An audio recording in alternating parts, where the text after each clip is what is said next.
Bonjour, nous sommes aujourd'hui avec le docteur Olivier Claude et nous sommes au sein de la clinique Spontini dans laquelle il exerce. Alors le sujet d'aujourd'hui c'est le lifting des sourcils et la blépharoplastie des paupières supérieures. Le docteur Olivier Claude est qualifié donc en chirurgie plastique, reconstructive et esthétique. Il est membre de l'American Society for Aesthetic Plastic Surgery. Il est membre également de la Société française de chirurgie plastique et esthétique. Alors, la blépharoplastie, c'est une intervention chirurgicale qui permet de traiter un excès de peau en paupières supérieures qui va être lié au relâchement des tissus. Le regard ne sera pas modifié en fait par cette intervention. Quant à l'affaissement des sourcils, jusqu'à présent, il était la plupart du temps traité de manière chirurgicale.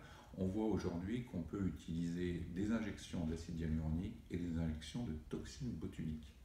Alors la première question que je vais poser donc au docteur Olivier Claude, c'est pourquoi est-ce que la chirurgie des paupières est-elle devenue si importante aujourd'hui? Bonjour à tous. Alors effectivement, la chirurgie des paupières est particulièrement importante pour nos patients.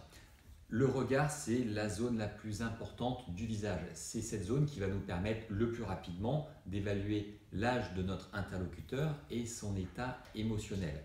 Donc c'est souvent sur cette zone du regard de la région périorbitaire que se focalise l'attention de nos patients lors des consultations. Et il va falloir, pour cette zone, toujours penser de façon régionale. Éviter de ne faire que le traitement de la paupière supérieure. Si on veut une amélioration harmonieuse, avoir un résultat aussi bon possible, naturel et harmonieux, il va falloir traiter de façon régionale, c'est-à-dire très souvent associer un lifting temporal ou lifting de la queue du sourcil à notre blépharoplastie supérieure.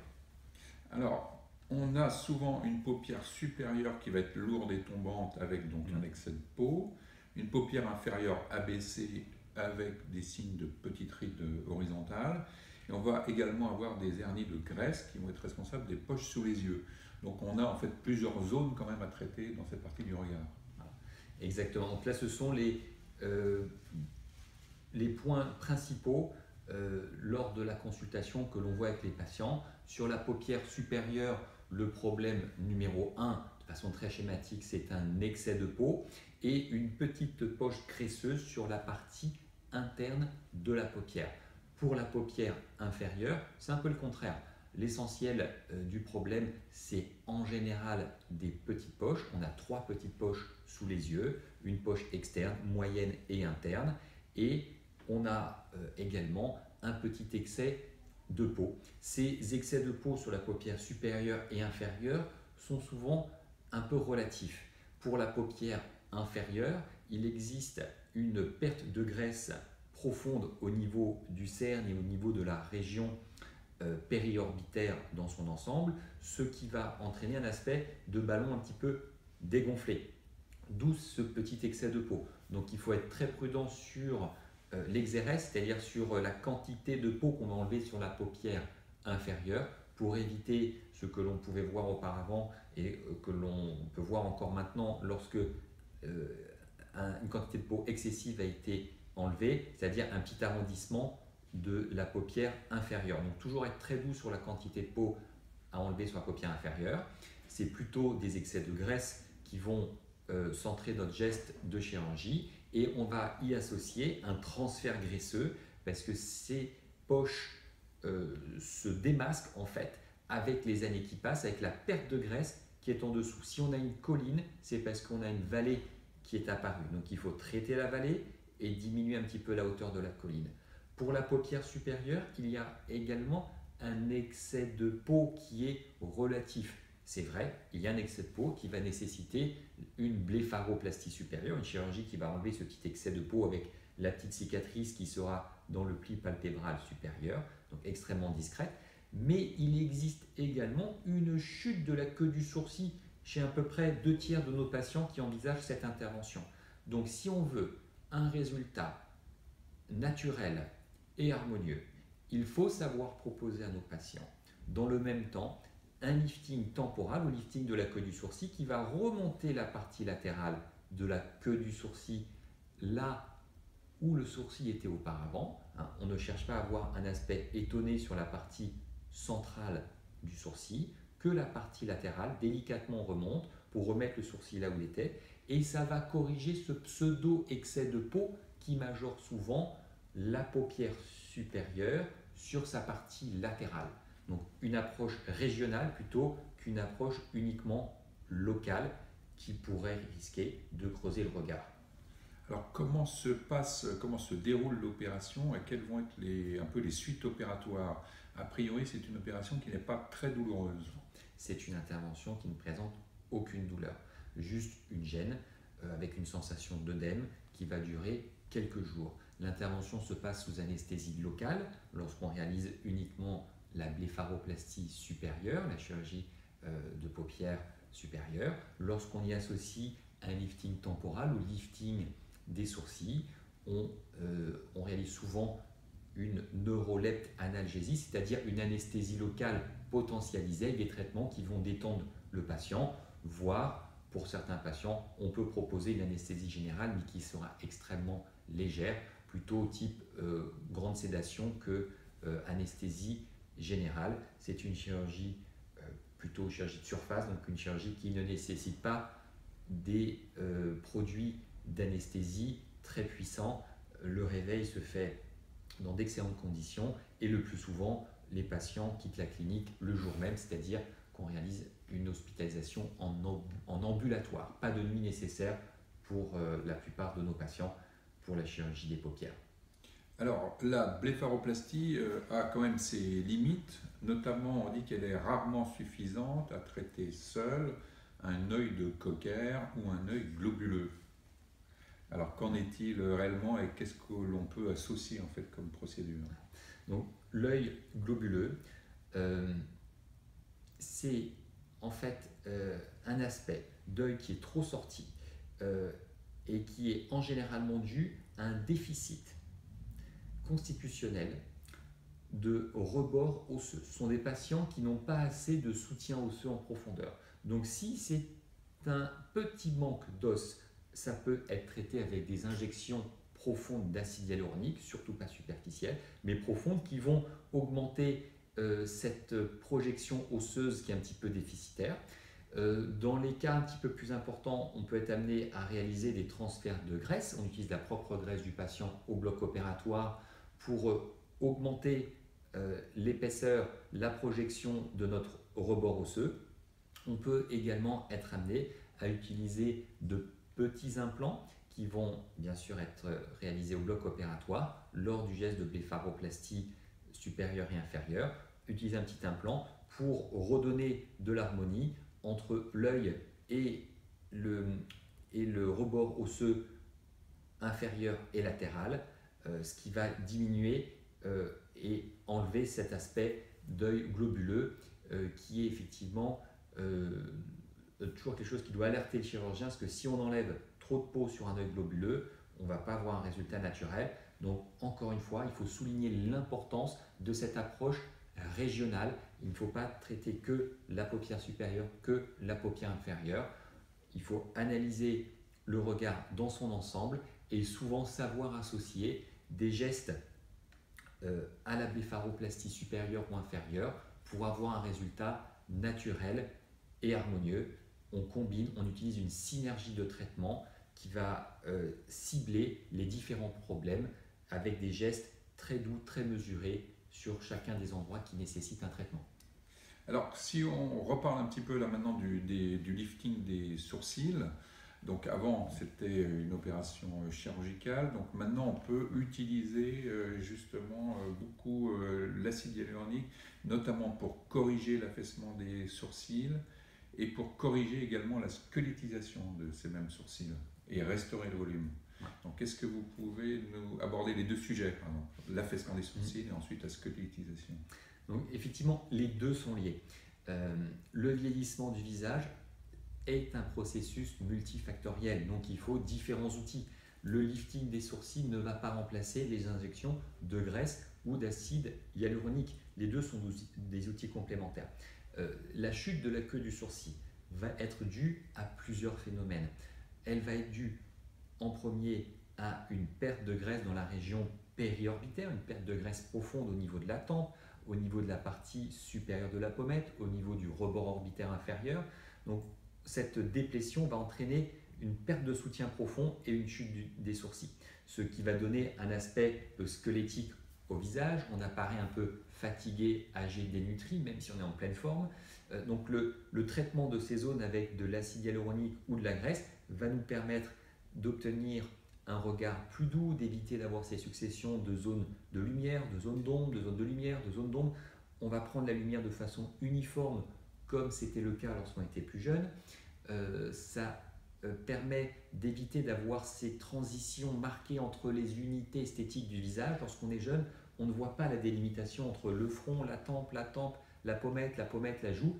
Donc le fait de perdre de la graisse, on voit ces zones de cassure entre les unités esthétiques. En remettant de l'acide hyaluronique, on va obtenir un visage beaucoup plus doux et on va obtenir une restauration du soutien du support profond, ce qui va nous permettre de remonter la partie latérale du sourcil. Mais très souvent, ce geste n'est pas suffisant. S'il est suffisant, tant mieux, on n'a pas recours au lifting du sourcil. Mais très souvent, il faut y associer une remontée de la partie latérale du sourcil avec ce lifting temporal, petite incision qui sera dissimulée dans les cheveux, personne ne la verra. On remonte la partie latérale du sourcil une fois que l'on a restauré ce support profond, ce soutien profond avec de la graisse ou avec de l'acide hyaluronique, et on repositionne le sourcil là où il était auparavant. Donc encore une fois, on a un problème, on a différents outils qui vont permettre sur chacun des points d'avoir une réponse adaptée et mesurée, ce qui va nous permettre d'avoir le résultat le plus naturel et le plus harmonieux pour nos patients. Alors, un petit point juste sur l'utilisation de la toxine botulique. Là, on a parlé d'acide hyaluronique, mais on utilise également des injections de toxine botulique, notamment pour remonter cette fameuse queue du sourcil. Alors, c'est un outil extrêmement important, la toxine botulique. Le Botox, en fait, il ne faut pas imaginer ce traitement comme un traitement qui va lisser, qui va enlever toutes les rides au niveau du visage. Le Botox, c'est plus un traitement neuromodulateur. Neuromodulateur, ça veut dire qu'on va faire évoluer l'action des muscles au niveau du visage pour libérer des émotions positives. Au niveau du visage, on a des muscles élévateurs, des muscles abaisseurs. Très souvent, les muscles abaisseurs renvoient des émotions négatives. Donc, on va rééquilibrer ces balances musculaires. C'est comme au niveau du corps, on a des muscles agonistes et antagonistes, flexion, extension avec le bras. Au niveau du visage, on a ces muscles élévateurs et ces muscles abaisseurs. On va traiter un petit peu plus les muscles abaisseurs, on va diminuer leur action qui augmente au fil des années par rapport aux muscles élévateurs. Donc on va diminuer les muscles abaisseurs au niveau de la partie latérale du regard, sur la région de la patte doigt. Donc on aura moins de rides de la patte doigt, tant mieux, mais surtout on va entraîner une élévation de la partie latérale du sourcil grâce au muscle élévateur et qui est le muscle frontal au niveau du front. Donc très important d'utiliser cet outil qui rééquilibre les balances musculaires, le Botox, en association à la restauration du support, du soutien du visage avec l'acide hyaluronique et en association également à la chirurgie qui va permettre de repositionner le sourcil et d'enlever le petit excès de peau que l'on pourrait avoir sur la paupière supérieure. Donc approche synergique avec ces différents traitements. D'accord, donc pour résumer et pour bien ouvrir le regard, donc on va faire une blépharoplastie souvent des paupières donc supérieures, on va faire un lifting des sourcils qui peut être fait de manière chirurgicale mais également avec l'utilisation de l'acide hyaluronique et de la toxine botulique et si nécessaire on peut finir par un lifting temporal. Donc, j'ai bien résumé? Exactement, c'est ça. Et il faut toujours penser à ces différents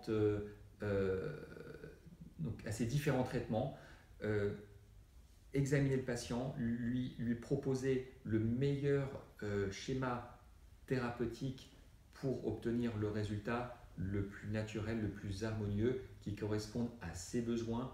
On est tous différents, on a tous un vieillissement du visage qui est qui est propre, et il va falloir utiliser les meilleurs outils qui vont être différents pour chaque patient. Alors, on a quelques questions, notamment c'est à quel âge pratiquer donc un lifting des paupières ou du sourcil? On va démarrer à quel âge? Alors, la chirurgie des paupières, en général, est réalisée à partir de 35-40 ans. Le lifting des sourcils peut être réalisé en même temps. Si on a un sourcil qui est très bas, de façon constitutionnelle, il faut savoir proposer à nos patients, dans le même temps, ça peut être réalisé dès 35-40 ans, une remontée de la partie latérale du sourcil. Mais on peut être amené à faire ces interventions de façon dissociée, c'est-à-dire commencer par la chirurgie des paupières de façon isolée et réaliser le lifting des sourcils secondairement. Il peut être réalisé plusieurs années après, en même temps qu'une chirurgie sur l'ovale du visage qui va améliorer l'angle cervico-mentonnier et l'ovale avec le traitement de la région de l'abat-jour et du pli d'amertume avec une intervention petite cicatrice devant et derrière l'oreille comme nous l'avions vu au cours d'une précédente émission. Alors, est-ce qu'il faut aller voir un ophtalmologue avant de pratiquer ce type d'intervention? Oui, si le patient présente un œil sec, présente des problèmes ophtalmo particuliers, il faut qu'il y ait une consultation avec un ophtalmo récente pour pouvoir contre-indiquer l'intervention, ce qui est exceptionnel, ou plutôt adapter les traitements post-opératoires, les colir. Donc au moindre doute, on demande à nos patients de revoir son ophtalmologue pour pour adapter les traitements dont il pourrait déjà bénéficier. Alors c'est vrai que quand on parle du regard, on pense toujours aux cicatrices, on en a parlé un peu tout à l'heure, mais pour rappel, est-ce que ces cicatrices vont-elles vite disparaître? Oui, ce sont les cicatrices qui évoluent le mieux au niveau du visage et du corps. Elles sont extrêmement fines, très bien localisées, ce que dans le pli palpébral supérieur pour la chirurgie de la paupière supérieure.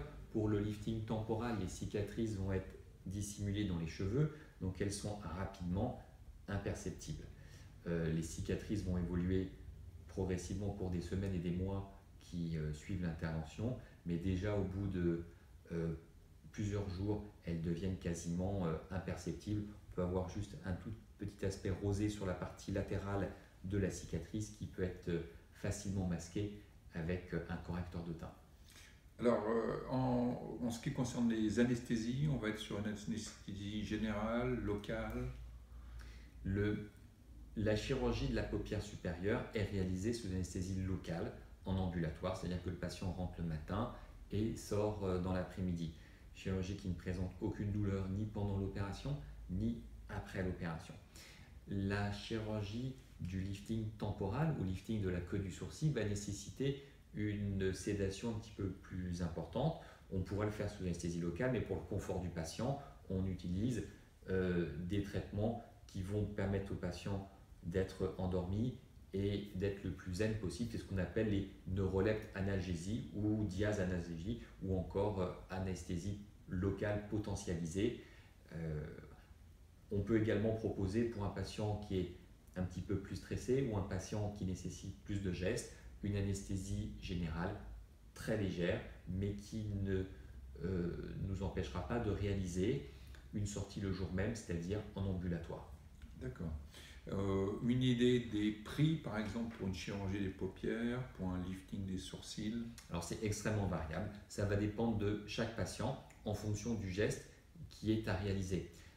On peut mettre une fourchette un peu large de environ 3 à 8 000 euros en fonction du geste qui est réalisé. Encore une fois, si c'est que les paupières supérieures sous locale, bien sûr, il n'y aura pas le même coût pour le patient que s'il y a un lifting temporal, les paupières inférieures, des transferts de graisse, un repositionnement de l'angle de l'œil. Tous les petits gestes associés vont nécessiter un petit peu plus de temps au bloc opératoire, vont nécessiter ou pas le besoin d'une anesthésie, c'est-à-dire d'un anesthésiste pour le traitement. Donc tout ça peut impacter le coût pour le patient. D'accord. On vous remercie pour l'ensemble de ces explications. Vous pouvez continuer à nous envoyer vos questions. On y répondra dans les meilleurs délais. On vous dit à bientôt pour un prochain sujet. Merci Thierry, à très bientôt, au revoir à tous. Merci, au revoir.